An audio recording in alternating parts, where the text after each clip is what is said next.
bigyan mo po kami ngayon ng aming kakanin sa araw-araw at patawarin mo kami sa aming mga sala para na pagpapatawad namin sa nagkakasala sa amin. At huwag mo kaming ipahintulot sa tukso at iadya mo kami sa lahat ng masama. Amen. Ave Maria, napupuno ka ng grasya, ang Panginoong Diyos ay sumasa iyo.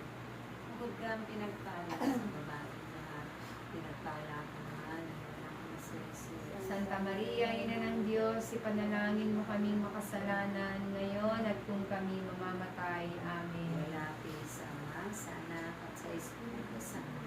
Para sa unang-una, ngayon, magpakailanman, magpa sa walang hanggan, siya na Sa ngalan ng Ama, at ng Espiritu Santo. Amen. Oh, I love you with the love of the Lord.